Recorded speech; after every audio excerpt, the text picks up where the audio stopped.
introduction. I have a lot of expectations. So thanks a lot, Mark, and I want to thank Kevin and the VXCs for having me here for the third time. I'm going to retire after this one. No, but I'll be back in a few years. So thanks a lot for coming. I really appreciate it. It's always a pleasure and an honor to teach in the UK. I love coming here and teaching here. It's a great audience, a participating audience. Normally my classes are very hands-on and practical. This year we can't really do any practical work, or we can't do any needling. But there is one thing that we will be able to do, and that's a couple of these points that we're going to discuss have these specific locations, which are not the classic book locations. So what we will do as a practical is we'll do a little bit of point location for these specific points in the second part of this class. So the practical is not going to be a needling. Unfortunately, you can't do that, but I really need you to understand where these points are, so you can use them in the clinic. And the whole idea, normally with all my classes, is I try to give away stuff that I found throughout the year from my teachers and from our experiences, and really stuff that you can use almost the next day, if not the next day in clinic. So the idea is, how many of you have clinic on Monday? Okay, great, a lot. So if you have patients that suffer from insomnia as a chief complaint, or patients that suffer from insomnia, or that also have insomnia as a comorbidity for other things, it's always nice to use the support that we talk about here. So again, thanks a lot for coming, and we'll jump right into business. And the way I teach is if you have any questions, and I'm not going to do questions time at the end. If you have questions, just raise your hand and tell us your name, and we'll try to answer that. If it gets too, if it's going to get too time consuming, then maybe we'll kind of limit that. But feel free. Okay. Any questions? So, yeah, as Mark was saying, I mainly do cardiovascular work and pain management. But over the years, I've noticed that insomnia is such an important aspect of disease, because as you'll see in a second, there's so many other disorders that are difficult to treat without having your patients sleeping at least better, if not excellent. So, and I struggled with this for years, because insomnia is a classical disease. Let's start with that. In Chinese medicine, we have classical diseases, which you can see in the books, the ancient books, and you have modern diseases. Insomnia is one of the classical diseases, which it's there in the books, and it's discussed, and there's syndrome analysis, and there's differential diagnosis, and there's point combinations, and there's several formulas and specific herbs. And I found I was really struggling with this, and I wasn't happy with the results. I'm like really keen on excellent results. So, and only about 3 or 4 years ago, I had what I call a breakthrough in understanding insomnia. And the whole idea of this class is to share this stuff with you. Okay, because now I can say that 90% of patients that suffer from insomnia, I think we can help with this kind of this approach. Okay. So Mark, we're going 10 to 11, and then a break, and then 11:30 to 1. Is that it? Do you know? Yeah, no, You got it? Yeah? Yeah? Okay, I should ask you. Okay, so, just before that, let me just say one more thing. In terms of the acupuncture that I use in my background, I was doing sciences before I did Chinese medicine, and studied biology for my bachelor's and my master's. And after that, I studied Chinese medicine in San Francisco in California, and a great school is called the ACTCM, or the College of TCM, which is an herbal school. But I was really lucky to meet at that time the late Professor Wang Jui, which we will talk about later on, and I studied channel theory acupuncture, basically. That's what I practice. I practice channel theory acupuncture. So we've been talking a lot about channel theory today. So In my daily life, that's what I do. I do channel theory, acupuncture, mainly for pain management, cardiovascular disorders, and I do a bunch of other things as well, like and I'll mention some. So, if you look at recent research, 70 million people in the U.S., 40 million people in Europe suffer from insomnia, and that's insomnia as defined by the associations. A lot more people are just suffering from poor sleep or lack of sleep, not just like insomnia per se. So it's definitely a wide disorder, and insomnia contributes to a lot. And this everything I don't have the references here, but I do have them. But everything you see here has been researched.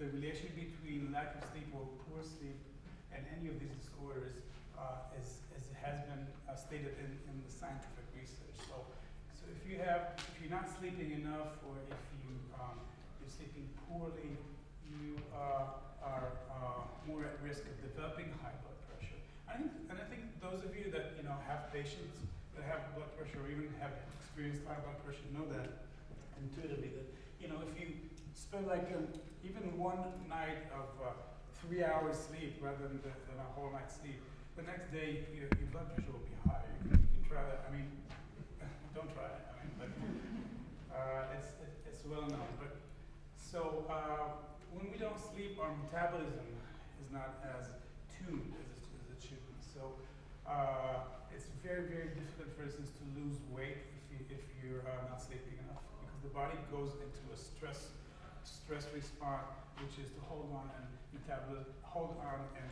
produce more fat. So shutting down fat metabolism with sleep deprivation is very difficult. So that's about weight and metabolism. And the same for diabetes. Okay, patients that have diabetes, if they don't sleep well, then their balancing sugar capabilities are lower. And also people that have had long-term issues with sleep tend to develop more diabetes, type 2 diabetes, than the normal population. Obviously, when we sleep less, we're more anxious, we're more timid, we're more agile, we're less relaxed, and we respond. So stress and anxiety, of course, are worse with the lack of sleep. And inflammation is a huge one. Okay, so if you treat patients for pain, chronic pain, and they're not sleeping, well, it's kind of like fighting. It's like going upstream. So you want to make sure, even when you're treating pain and chronic inflammation, that you help your patients with sleep as well. Because most of the so what do we do in Chinese medicine in general? What do these acupuncture points do? The way I see it is our role as practitioners, as healers, is to facilitate or to accelerate or to tune the body's own ability to heal. That's basically all we're doing, right? So we put these acupuncture needles in these points, which are like junctions or overpasses of flow of energy, with these little antennas, like needles are like little antennas that also connect them to the outer world, making these suggestions to the body-mind healing system to flow this way rather than that way. And that's kind of my approach with acupuncture. So we're making these suggestions to the body healing system. Why don't you try going this way? Okay, so keeping in mind this suggestion mode is really helpful, because you don't want to force things. You can't force the system. You're trying to make these suggestions. So most of the recovery process in the body goes down at night, or goes down to you rest and sleep. Okay? So if you're not sleeping enough, you're not allowing the recovery system to kick in. Okay? So with inflammation, this is huge. If you don't get enough sleep, you don't let the system do its own recovery, the healing. And by inducing better sleep, you're allowing the body to fight inflammation. Okay? Now, coming from the cardiovascular arena, I can tell you that the first thing we talk about, my patients and I, one of the first things we talk about is their sleep. It's like a huge thing in the intake. How many hours do you get to sleep? Okay? And how good is your sleep? Do you have a lot of dreams? Is it good sleep? how many times they wake up to go to urinate during sleep, because I know that if they're not sleeping well, it's going to be very difficult for me to treat their arrhythmias. Okay, so, and in a minute we'll talk about why, from a Chinese perspective, this makes such amazing logic. Okay, coronary artery disease. Okay, recovery from a heart attack is much more difficult if you're not sleeping, and there's a catch-22 here, because normally after a heart attack they have insomnia. So when I see patients after an MI or after a heart attack, actually the first thing we treat is their insomnia, and then we kind of move to the recovery, because they're having poor sleep and they need that sleep to recover. And again, research is showing that coronary artery disease levels are high. Obviously, memory and concentration, and we used to think in research that it was only like short-term memory that's lost when we lack sleep. But now there's research showing that poor sleep or lack of sleep over years, okay, increases the risk for brain degenerative disorder like Alzheimer's and dementia, and even stroke. So sleep, of course, is huge. And the reason, just before that, yeah. So how many hours do we need to sleep? Okay? And it's debatable, right? But the guidelines in the U.S. I think in the UK also follow kind of these general rules about how many hours you can sleep. Most of us are over here, okay? So 7 to 9 hours, okay? How many people sleep 7 to 9 hours at night today? Raise your hand. It's pretty good, about a third of us. That's pretty good. I have to admit I don't, okay? But I try to do other things to compensate for that.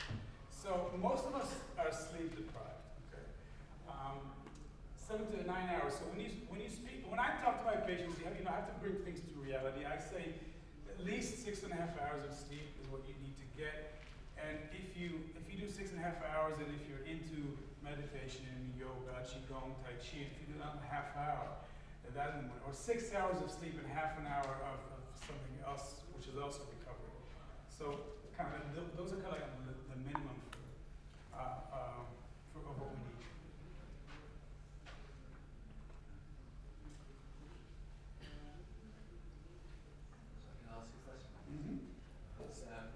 Whether this sleep needs to be one uninterrupted spell. Does it need to be in one uninterrupted spell? Well, what it means though is if you have one uninterrupted spell, definitely means you had a longer, a deeper sleep. Now, obviously, not everybody experiences that, and often the idea is this: if it's easy for your patient or for you to get back to sleep right away after you wake up, okay, then that's okay. Okay, but patients that get up and normally between 1 and 3, because that's the liver time, we'll talk about that, and can't go back to sleep, or it takes them longer to go back to sleep, puts them in bigger danger from our perspective. Okay? So you wake up and you go to the restroom or something, you go back to sleep and you fall right back to sleep. Not as bad. Obviously, if you slept like a whole stretch, it's better. And as we get older, the research is showing it's almost like the body does need a little bit of less sleep, okay? But still, a deep sleep and going back to sleep right after, that's kind of one of the key things. So, but we're striving to one stretch. So often when I treat patients with insomnia that also, let's say, have frequent urination or urinary frequency during the night, then we treat the bladder channel as well, just so we can help. But it also goes the other way around. You can treat patients that wake up for urination 3-4 times. Treat them with this for insomnia, and they wake up less. Okay, so because I guess it's because if your sleep is deeper, and then the urge is less, or it can be skipped or something. I don't know what the explanation is, but definitely, we treat patients with not overactive bladder, nighttime frequency or urination for insomnia, and it's reduced from 42. Okay, waking up time. So let's look at this beautiful picture, and normally I ask people what they see here, and it's really interesting because you hear all these bunch of ideas, and I'd love to do that now, but too much of the class is too big.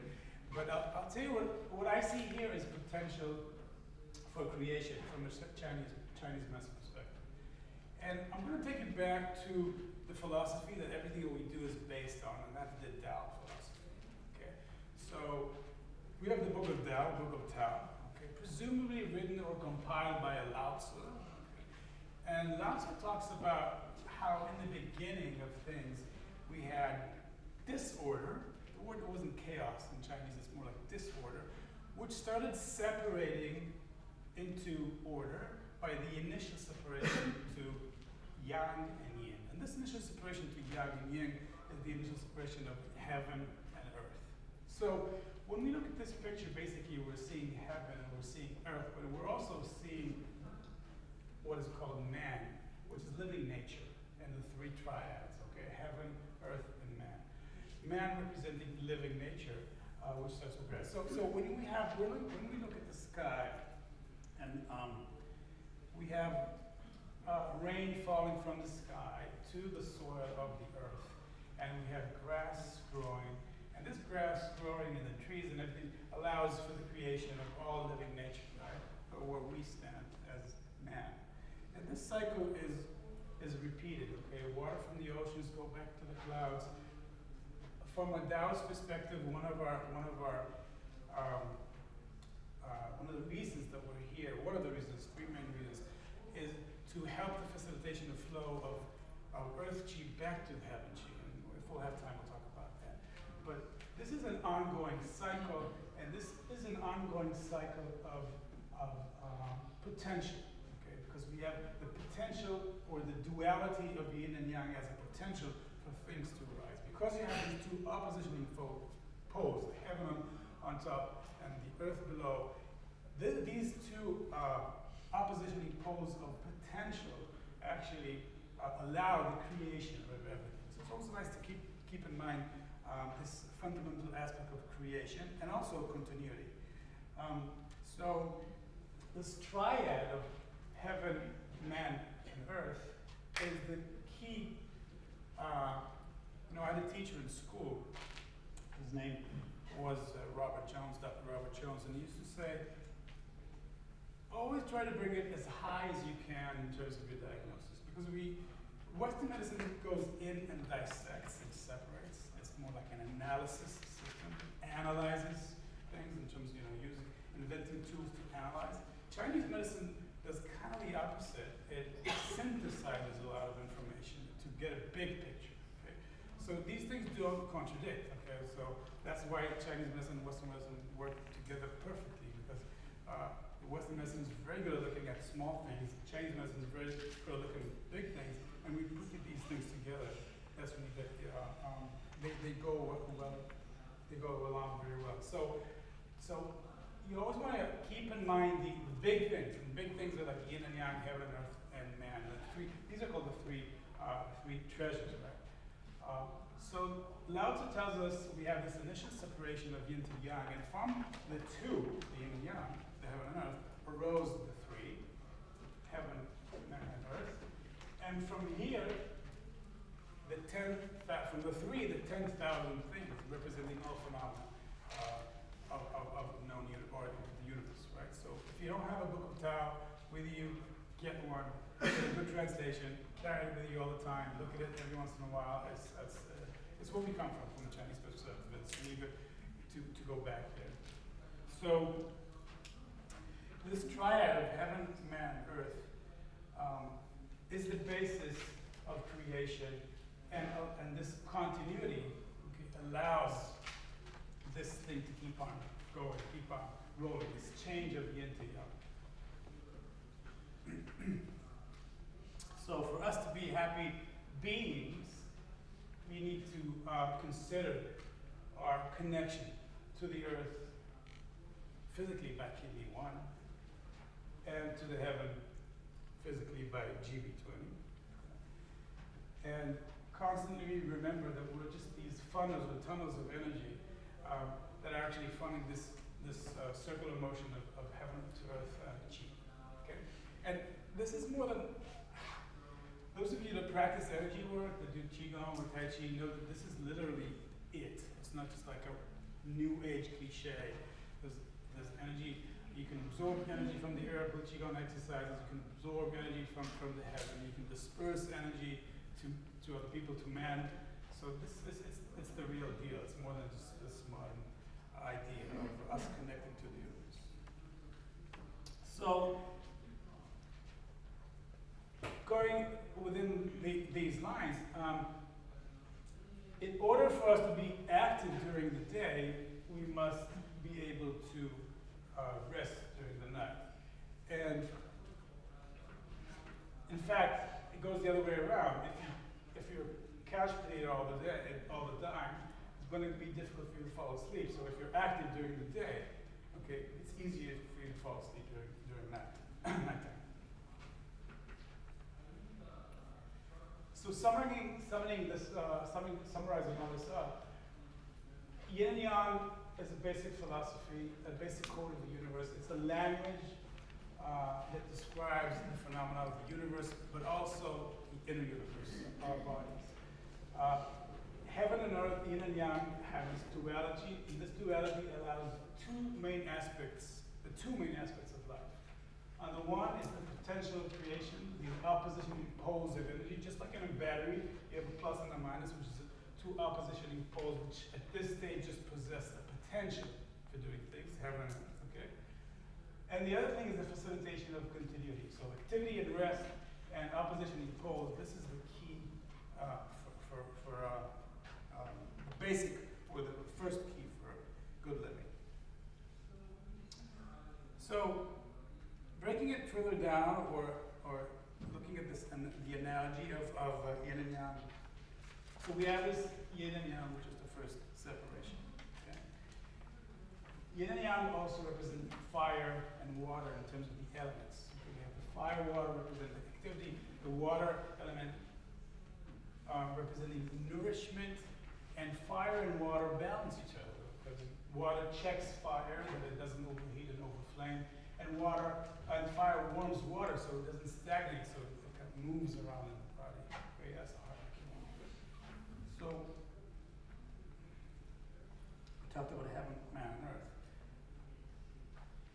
So, heaven, man, and earth also represent, or the three treasure theory represents this breakdown into the three aspects of human life.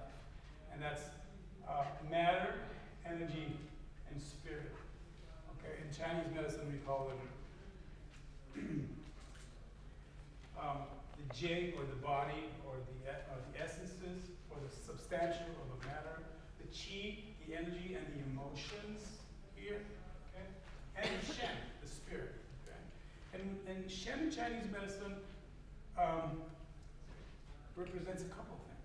On the one hand, it talks about Shen is cognition, it's thought, it's concentration, it's memory, it's the ability to express yourself, it's language, it's talk, communication, that's Shen. But Shen also has a spiritual aspect. That's our connection, first of all, to our belief system, and then to our higher consciousness, okay, or this connection to the heaven, which is, by the way, as I had mentioned, facilitated through by Hui, GB20. And qi, okay, well, everything is qi, right? Jing is also qi, and Shen is also qi. So degrees of condensation of qi. But in this triad, when we talk about spirit, energy, and matter, qi represents emotions. Okay, so our physical body, our emotional body, and our spiritual body. Okay, these are called the three treasures. Now, we'll go into that deeper later on, but this Shen, the spirit, which is a yang element, okay, is rooted in a yin element, which is blood, shui. So when we treat insomnia, we always have to keep in mind this relation between blood and Shen and shui. Because the classics tell us that the heart governs the Shen. The heart and the vessels govern the Shen. The heart governs the vessels, and in the vessels travels blood, which allows Shen to reach everywhere. Do you ever think about that? So get anywhere in the body, or is everywhere in the body, because it's rooted in the shen, it's rooted in the blood, which reaches every aspect of the body. Okay. I don't know if you've heard of Leon Hammer and Dr. Shen. Have you heard of the book Dragon Rises, Red Butterflies? Okay. Brian Forger.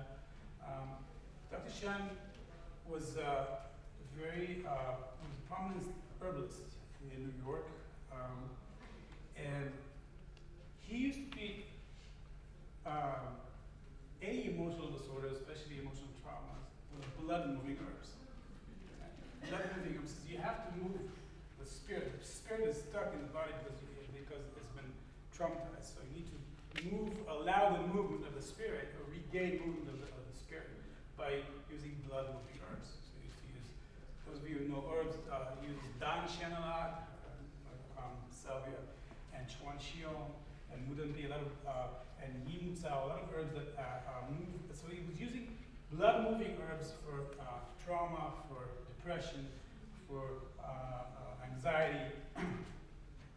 So this root, this connection between blood and spirit, again, we'll go deeper into that in a moment.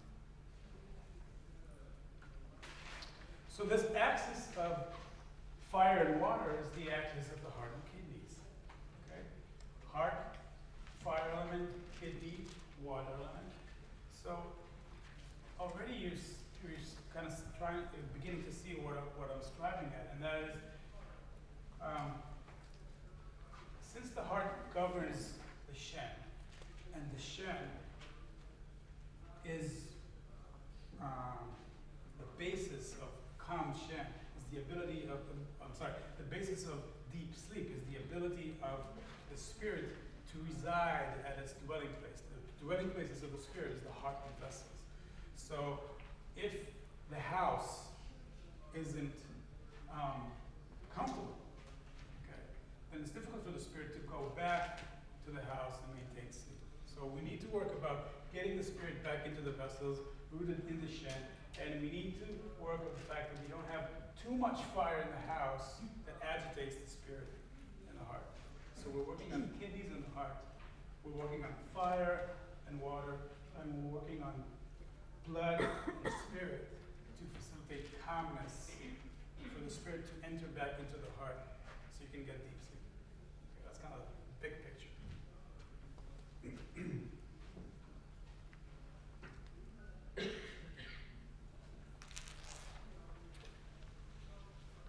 And again, within this axis of the yang and yin, we have activity and rest, as we just talked about before.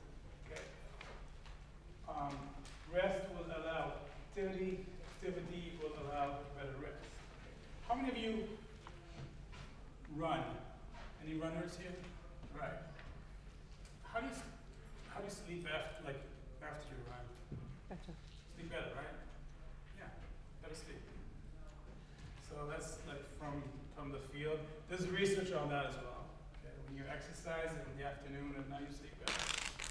It's not just endorphins. There's a lot more to it. So activity also facilitates and allows rest. And obviously rest allows activity. Okay.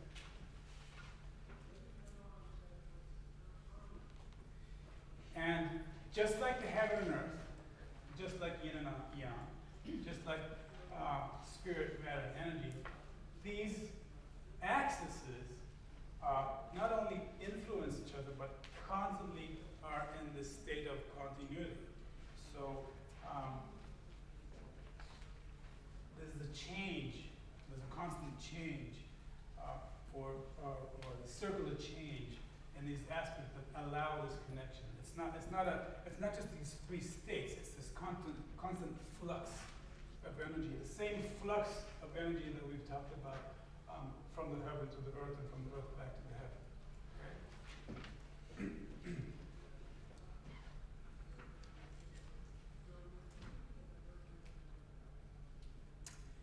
So let's examine this notion of rest and activity in yin and yang from a Western perspective, or just a couple of small aspects of physiology. Okay. So the heart works by pumping blood, okay? Physical heart. Chinese said this thousands of years ago. They said, like every other organ system, the heart has two functions. One, move blood, the pump that moves blood, move blood. By the way, the Chinese talked about blood circulating in a closed system thousands of years ago. Okay, Harvey, which was the physiologist that discovered that, I think lived in 1600 or no, 1800 or so. So Chinese medicine has been observing the function of the heart for years. So the heart has an active phase where it actually pumps the blood, a yang phase, and a resting phase, which is the diastole, where it relaxes and allows the blood to come back into it. So this flux, or this continuity of change between yin state to yang state happens for most of us anything between 60 to 90 times a minute. Okay? Constantly changing right here with the emperor from yin to yang, yin to yang, yin to yang, yin to yang, yin to yang. So this is how basic this concept of change between rest and activity is to our physiology. Okay?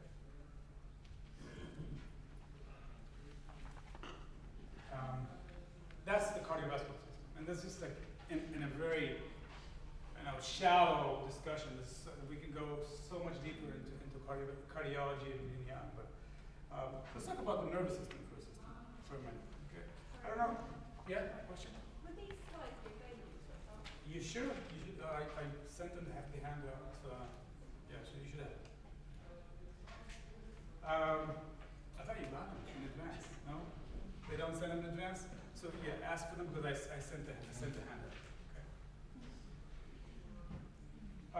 So the central nervous system, which governs the heart from a Western perspective, okay, the brain, the central nervous system, and the heart, operates in two distinct pathways. Okay? Accelerate, activate on one hand, decelerate, deactivate, recover on the other hand. And they have names. One's called the sympathetic system, which is the fight or flight response. The other's called the parasympathetic system, which is the sit-eat or the recovery system. Okay? So we actually have these central nerves that do that. Okay? So again, this change from yin to yang that the Chinese have been talking about for thousands of years is kind of being discovered from a Western perspective these days also. Okay? And believe it or not, these two systems, the sympathetic and parasympathetic systems, from a Western perspective, constantly balance each other. Okay? And one of the problems that we have in modern life is we get stuck on overdrive of this system, okay? The yang system, not enough yin system. So from a Chinese perspective, when we look at the central nervous system, we're too much in a fire state of the sympathetic fight or flight, okay? And we don't get enough of the water state, the yin state, okay, of the parasympathetic recovery system. So basically, the parasympathetic system is the ability of the body to enter into a yin state. Okay? And one of the important aspects of insomnia is the inability of the body-mind system to shut down its fire element, the sympathetic system, and enter into the yin-water parasympathetic state. Okay? So obviously, that's what we'll discuss, and that's what interests us. It interests us to view this from a Chinese perspective, and practically that's what we're going to do. But it's kind of nice to know that from a Western perspective, this is also true. From the central nervous system, cardiovascular system, everything operates on this axis of yin and yang, having duality, oppositioning poles.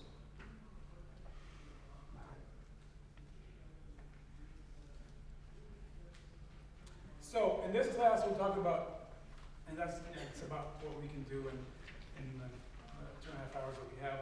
We'll talk about the two major aspects of treating insomnia. Okay? So the first aspect is balancing fire and water. And the second aspect is rooting the Shen back into the blood, the spirit back into the blood. Okay?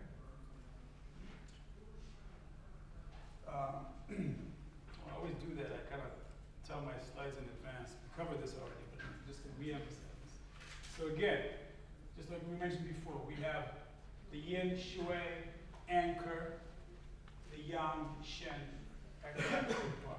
So insomnia is also perceived as the inability of the spirit to reside at the dwelling place, which is the heart and the vessels. When I was studying in Beijing, in the Department of Cardiology, back in the year 2001, we had this discussion on the treatment of arrhythmias with herbs. And I was very lucky to study with a physician that was very prominent professional in Chinese medicine. He could memorize, he knew 400 formulas by heart. He was a very smart guy. At the time when I met him, he said, I already know 300 these days, so I've lost a couple. But he kept his roots in terms of Chinese view, philosophical and spiritual. And he used to say, we're going to use herbs like Wu Wei, I don't know if you, those of you who are herbalists may know this, and Swansover and Baizer, and all these astringent herbs, because he said astringent herbs pull the Shen, the spirit, back into the vessels, which relaxes the heart, allows the heart to govern the vessels, and thus reduce arrhythmia. Okay? It was actually, he used to quote the same thing, only when the spirit remains in the vessels can the heart govern the vessels. So the heart governs the vessels when the spirit is anchored in the vessels. Okay? So going back to what we're doing,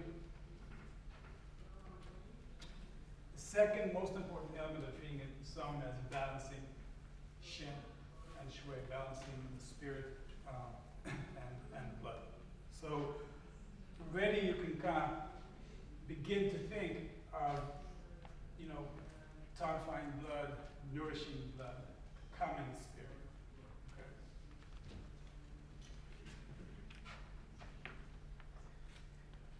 So, if you go to the books, this is what you encounter in terms of classical symptom differentiation of insomnia. Okay. And you have all these syndromes. Okay. Deficiency of both the heart and spleen, hyperactivity of fire due to yin deficiency, liver qi stagnation transforming into fire, heart and kidney non-interaction, qi deficiency of the heart and gallbladder, internal disturbances of phlegm and heat, liver fire flaming upward, heart deficiency with timidity, stomach qi disorder. So all of these things, all of these syndromes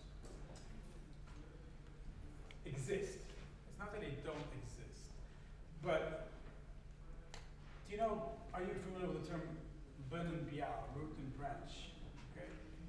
And again, this is my take on insomnia. You can take it or you can leave it. It's my take. My take is that these are branch manifestations. Okay? These are things that can disturb. But the root problems are the heart, kidney, fire, water, blood, Shen aspects. And I bring that from clinical practice, not just from concept and idea. By the way, most of the stuff that I teach is like stuff that comes from hands-on experience. Because for years I'm really big on differential diagnosis. That's what I teach students, what I teach my interns in my clinic. We have interns. Always do differential diagnosis. And for years I used to follow differential diagnosis. And if you're a good diagnostician, then you could prescribe points. And I never got good enough results, following just the symptom differentiation. Okay? But you still need to keep it in mind because they are relevant. Okay? But you need to keep them in mind as branch rather than root problems. Well, some of them kind of go with what we're saying in a second, but you need to keep them in mind. So So when we study in school, there's a lot of emphasis on two things here. We study a lot about yin and yang and five element theories, which are these general theories that describe Chinese philosophy's way to describe the happenings of the universe. And we study a lot about the Zhang-Fu theory of the internal organs. Okay. And what we don't study enough is channel theory, which is basically the connecting pathway between this theory and this theory. Okay. So, in channel theory, I was really, like I said, I was very lucky. It was timing. Everything in life is about timing, right?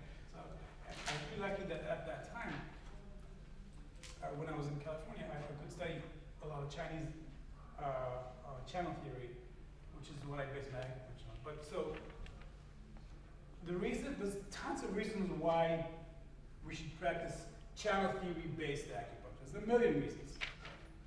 But the most important reason, the most practical reason, is it is extremely effective. Okay? It's extremely effective. I think some of you have taken some of my classes here. Anyone? I know Alex has. Anyone's? So when we do channel theory acupuncture, we get results right away, in most cases. Okay? In fact, when I teach pain management, part of the way the system works is that you need to get instant feedback on the change. Okay? If you're not getting an immediate result, in 90% of cases with pain, not all pain, I'd say 90% of cases, if you're not getting an immediate result, then you need to change something. Okay? So channel theory, apart from a million other reasons, is extremely effective. Channel theory-based acupuncture. It can take a patient that is in atrial fibrillation, 20 hours of atrial fibrillation, and within less than 2 hours, convert their rhythm into what's called normal sinus rhythm, down from 120 to 50. It was an irregular heartbeat before, and you have regular heartbeat here. This is just acupuncture, believe it or not. Okay? Channel theory-based acupuncture can help a patient that has multiple premature heartbeats, all these big, this is an ECG of patient, that's the normal heartbeat. These are abnormal heartbeats. These are premature ventricular beats, okay? A lot, this patient has a lot, okay? So, you can take a patient and within, what's the time here, 12:45. So, and just after half an hour, get them back into normal sinus rhythm without APCs, okay? And with consecutive treatments, you can keep, of course it comes back after 2-3 days, but it keeps coming back less as you progress with the treatments, okay? So, and now, yeah, you can take a patient, before treatment, right after a treatment, and people ask me, do we do only acute things or chronic things? So many cases of this is a patient with shattered wrist years after surgery, before treatment, after treatment. This is the same day. Okay, this is in one of the classes. So this is how effective channel theory is. And I could go on and on and on. I'll skip that. This is just, I was teaching in class in Dublin 2 weeks ago. We had a 12-year-old child. She had complex regional pain syndrome from trauma to the ankle. She was not walking. I can't show you the video because of privacy issues, but they also sent me the video now. So her pain goes from 7 to 6. She's walking on crutches. She can't wear shoes for more than, I don't know, maybe 6 months. She comes into clinic. She comes into class as a demonstration, and pain goes down. 6 months. Pace goes down to 0, and her doctors in physics are amazed too. And I could go on and on about this, the wonders of channel theory. And there's one book that you need to read on this. I'll show you the slide in a minute. It's called Applied Channel Theory by TCM, by Jason Robertson and Dr. Wangui, the late Dr. Wangui. So if you want to get deeper into that, and I'll show you, I'll have a slide of the book. I'll show you that later on. Yeah, we'll skip that. Well, just to show you, this is a patient with ruptured disc, L3, L4. Before, this is in one of the classes we were teaching, was supposed to go to surgery. We said, oh, let's do child theory acupuncture before. You can see a straight leg test. That's his good leg on the right side, and that's his bad leg. That's as much as he can do before that. And just within 15 minutes, it looks like this. No, I'm not getting it.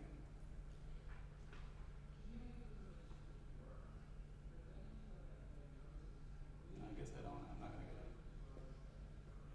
Okay, never mind.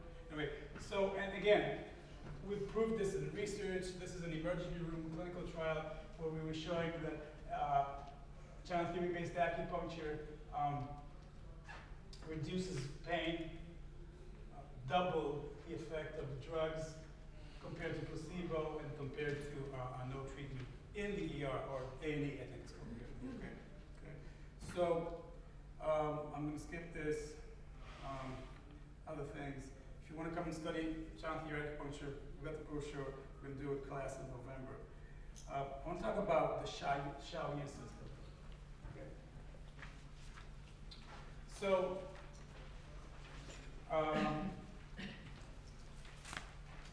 when we talk about channel theory, we talk about each channel. We have 6 major channels according to the 6 levels. Okay, Taiyang, Shaoyang, Yangming, Tai-Yin, Shaoyin, Shui-Yin. Okay, divided into 2 channels. One goes to the arm, one goes to the legs. So the first thing to keep in mind is these are physiological systems. Okay, the Shaoyin system, the heart and kidney system, is the axis of fire and water. Okay, so the axis of fire and water we discussed before. So we have the heart. What's this fire? So when we talk about Shaoyin fire, we talk about 2 types of fires. So the kidney fire is the Mingmen fire. Okay, the fire of the kidneys that drives and goes up the Dumai channel and is the original fire. We also have the fire of the heart, which warms the kidneys. Okay, we need this fire to warm the kidneys. Otherwise, the kidney yang can't circulate fluids, including blood. So again, this axis of fire and water. The Shaoyin system talks about pulsation. Okay, pulsation and rhythm, just like we talked about in the beginning. This rhythmic flow of things is the root of everything. Okay, so we have the heart pulse and rhythm, and we have blood circulation. So pulsation is the second aspect of the Shaoyin system.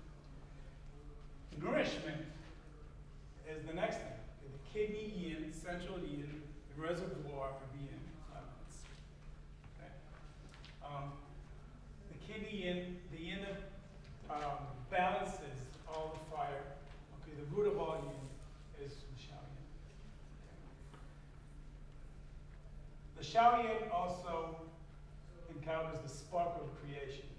Okay, Yuan-Chi is the spark, or the potential to move from the, well, actually, I'm going to cover that in the second part. This is kind of a deep notion that I don't want to go into now. For us, most importantly, the house of Shen, okay, the dwelling place of the spirit for it to rest and recover. The deficiency of the Shaoyin can be deficiency of blood, deficiency of yin, which causes inability of the Shen and the heart to govern the vessels and to maintain a calm Shen and to maintain rest and recovery and sleep. Okay. So again, if you talk to you about the books later. Okay. So let's start talking about acupuncture points. Okay. We'll start this discussion now and go into it later. So the first point combination I want to talk about for insomnia is heart 3 plus kidney 6. So heart 3, also called Shao Hai or lesser C, is the Hesse point of the heart channel. Now, are you familiar with the term Hesse points? Are you familiar with J. Welding's Spiritual Street, J. Welding and Hesse? Right. So we have 2 theories that discuss the flow of qi in the body. Okay. The first one is the sequential flow of qi, lung, blood, intestine, stomach, spleen, heart, small intestine, bladder, kidney, going back. That's a sequential flow. And the second theory talks about the flow of chi from the Jing well to the Hasi, and then deeper into the body to meet the organs. So this notion of growing flow of chi and widening channel chi, it starts from a very small well, and it goes all the way to sea. Okay? This notion kind of underlines the importance of Hasi points. Hasi points in general are these points which are around the elbows and around the knees. Okay? These are big points if you look at them. LI11, PC3, heart 3, stomach 36, ovary 34, okay, liver 8. These are big points. And the reason these are lung 5. The reason these are such big points, or big influential points, is because they're sitting on this huge overpass or junction of flow of chi. Okay? The area where the chi from the channel starts going deeper into the body to meet the organs. Okay? So it's like the biggest signpost that we can actually have access to in terms of channel chi flow. Okay? Biggest junction, biggest area of influence. So Hesi points are really strong points. So when we talk about the Hesi point of the Shao Yin channel, and I'm emphasizing Shao Yin channel, not heart channel. It's called hand Shao Yin heart channel is the full name of the channel. But it's a Shao Yin channel. Okay? Heart and kidneys, Shao Yin, it's just one channel according to the 6 levels, if you remember that from school. So you're talking about an influential point on the Shao Yin channel, hand of the heart, that influences the channel flow of the channel that governs spirit, vessels, heart function. This is why it's such a big point in influencing heart. So the book tells us it's a point that calms the spirit, clears heat. Okay? Hesi points, but in general, Hesi points clear heat. That's one of the general functions of Hesi points. Okay? So we have a point here, which is a major junction of influencing the heart and clears heat. Okay, remember we're talking about we need to balance two things we need to do. We need to balance fire and water, okay, and we need to balance shen and blood. So this is a point that clears heat and calms the spirit, okay, making it very relevant to our treatment. The second point is kidney 6. Okay. It's called the shining sea. Jiao Hai. Both of these points are called sequence, right? Jiao Hai and Xiao Hai. So this is a confluent point of the yin motility vessel. So do you know what the functions of the yin motility extra vessel is? It has to do with, one of the things it has to do is bringing yin upwards. Okay. So kidney 6, which is the confluent point of the yin motility, the books tells us it calms the spirit, okay? It clears heat. It nourishes yin, of course. It benefits the kidneys, and it regulates the extra channel of the yin motility, okay? Which is all about, well, one of the aspects is about bringing yin upwards. So again, here we have fire-water point combination, okay? That calms the spirit, clears heat, nourishes yin, and thus aids sleep. Okay? So, one last thing before we break. One thing I want to say about point combinations. I actually like to call them point formulas. Because point combinations are, or point formulas, are points that actually create a systemic effect on the body. It's almost like it's a sum that's greater, it's a sum that's greater than the parts. Okay?